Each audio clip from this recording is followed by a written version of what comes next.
is so hard. And I get it, and I feel it, and I've had those thoughts. And I used to let those thoughts sit with me, and I let them fester and let the negativity just chill out, and it would bring me down, which forced me to not be out there giving my best for the animals. So we're on the front lines, and whether you are a boots-on-the-ground activist, or if meaning you are inside of these factories, or you are standing outside, or you're on the streets, or you're just online, or you have a blog, or you're making music, or you're doing video editing or photography. All of these are forms of activism, and we're all consuming the content, whether it's primary or secondary. So it's taken a huge toll on our mental well-being if we're not managing that effectively, if we're not trying to take time to process it. So I just want to talk about 3 terms, not to scare anyone, just to show you that these terms exist, so you can research them on your own terms, so that you can get a better grasp out of maybe some of the symptoms that you're feeling, to know that there are people out there dealing with this stuff, and there are actionable steps that we can take to process and work through some of these symptoms that we're feeling. And also, I just wanted to say, I'm not a professional, didn't go to school on this, not a doctor. These are just tips and tricks that work really well for me and a lot of people that come to these talks. But I also want to say it is so okay, and it should be mandatory for us to seek professional help if needed. I've reached out to a vegan psychologist. Her name is Claire Mann. I highly recommend, if anyone is ever in need of professional help, reaching out to a vegan psychologist, because they truly know what we're coming from. I've done protests with her, I've done marches with her, I've done cubes of truth with her, so she totally knows what we go through. And I want to normalize this, being okay to reach out when the help from our support system, or someone like myself, or a talk like this isn't working. Taking control of your headspace in the moment. What I mean by this is when you are having that conversation at a Cube of Truth and someone's getting a little bit more aggressive and a little bit more defensive, and now you're getting hot, frustrated, and a little bit more aggressive and defensive, which if you come to tomorrow's workshop, you'll learn how to not, so come tomorrow, little plug. Or when you're outside of a slaughterhouse and you're connecting with an individual inside of the truck, giving them water before they're sent to their death, so that truck comes out empty. Or whether you're online consuming that content over and over, watching everyone else's live stream of them in front of a slaughterhouse. How do we handle those emotions? How do we process those feelings? Because initially what happens is we react. We do it when we stub a toe, we do it when someone lashes out at us, we do it when someone says they don't like our pants, and we do it when we're standing in front of a slaughterhouse and the truck driver yells at us. Or when we're having that conversation with someone on outreach and they get really upset and say something completely ignorant. We initially react, but what I found, you're right, did I hit you in the eye? Oh, you were just rubbing your eye, okay. I see everything. If you haven't already told, my head is in 400 different places every time I speak. Thank you. What was I saying? Yes, when you're in the moment. What was I saying? Consuming when you're watching the live. Thank you. When you're in this moment, we initially react. And what I've found is when we initially react, we trigger our everything from our mental, emotional, physical state to react to something negative. If what's happening we're perceiving as traumatic, sad, depressing, horrific, barbaric, whatever words you want to use, all of these words we can associate directly to this movement, what we see, what human beings are doing to animals. So when we consume this, how do we work on maximizing that reaction time, lengthening that reaction time? I'm not saying this is easy and snap your fingers and you're in front of a slaughterhouse and everything's fine and dandy. That's not what I'm saying. It's give yourself a chance to at least process what you're feeling. So the first thing that I recommend everyone do, and this sat with me, is when I read a quote a long time ago. Every second of every day you have a choice, to be positive or to be negative. And then I added, you need to choose whichever one is going to significantly increase the happiness and positivity in your life. What do you think is going to happen if you choose positivity? It's not going to be, negativity. Not going to set you up for success in pulling in happiness and pulling in positivity into your life. Think of what happens when you start choosing positivity. And now there's this spectrum. You stub your toe over here, maybe you're having a tough conversation over here, maybe you're bearing witness at a slaughterhouse, and maybe a family member passes away.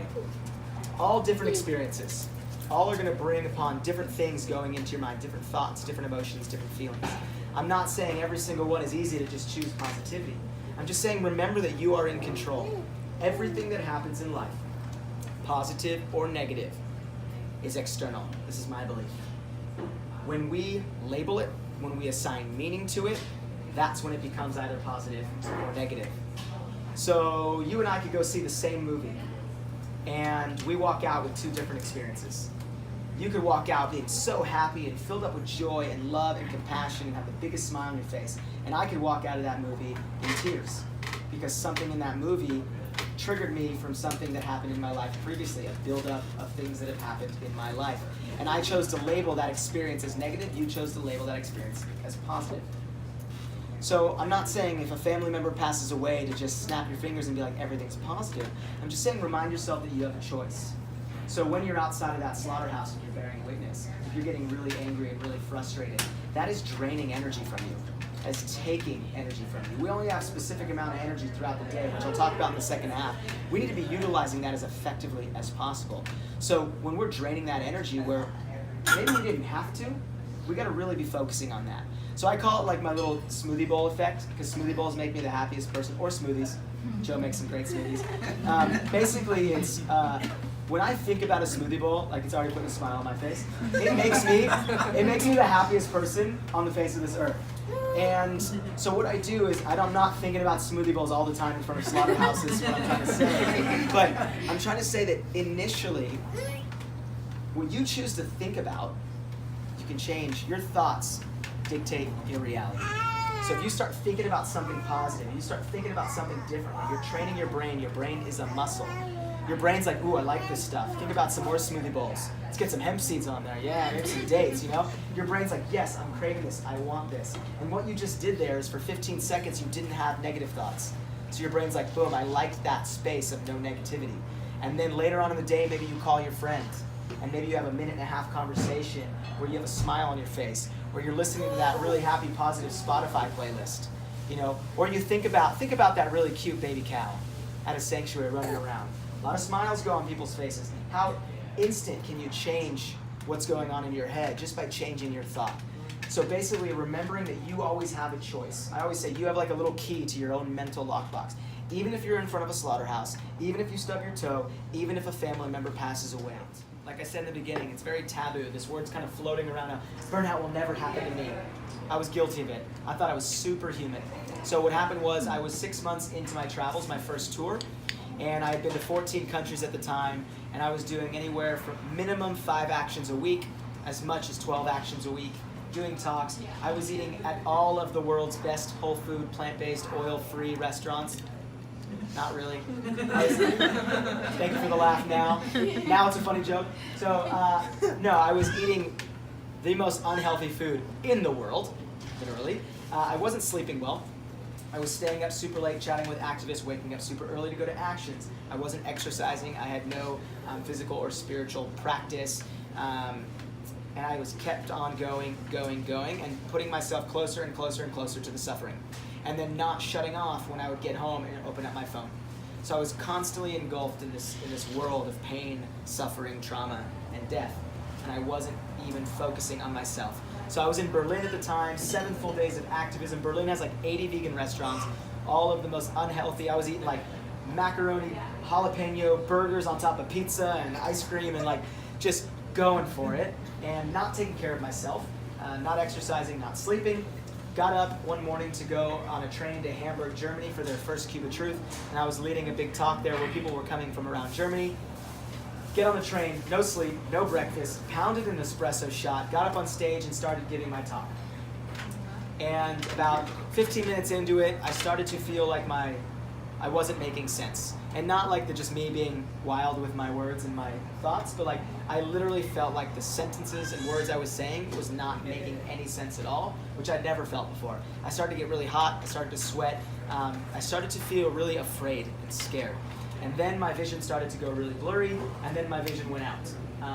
And long story short, I raised my hand, I said I needed a break, don't remember that, but walked through the audience, took about a 15-minute break outside, stopped my talk, came back in, finished the talk after I ate something and had some water, went to the Cube of Truth and tried to have one outreach conversation and couldn't finish.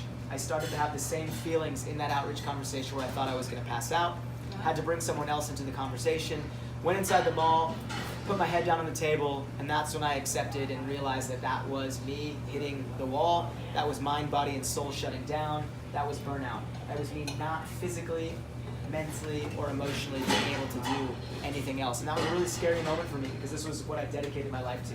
This is what I I quit my job, sold everything I owned, left my family, and wanted to do this, and now I hit a place where I wasn't able to do any of it. So I'll fast forward and then rewind. Fast forward 3 months after talking with a lot of professionals, it was a panic attack.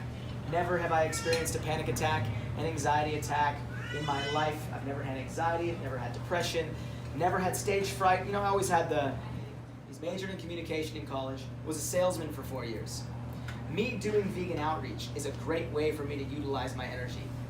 Person A doing vegan outreach is a great way for them to exhaust all of their energy and not be effective. There's this thing in business called the 80-20 rule, Pareto's principle, if you've heard of it. Essentially, I'll explain it in business first. To have an efficient or effective business, you would essentially want 80% of your profits coming from only 20% of your customers. So look at it in the activism sense. To be efficient and effective, to utilize your energy as best as you can, you would essentially want to use 20% of your energy to give you 80% results. So person A, they're using 80% energy to get 20% results. That's a one-way ticket to burnout. Me, that's me using 20% energy to get 80% results. Why? Because it's one of my skill sets. It's what I'm passionate about. It's not theirs. So I say align your activism with your passion because activism isn't just singularly focused. There's so many different ways you can be active. Vegan outreach, bearing witness, liberations, holding signs and doing a protest, photography, videography, doctor, nutritionist, teacher, lawyer, web designer, graphic designer. I mean, the list goes on with how many different ways that you can align some of your skills.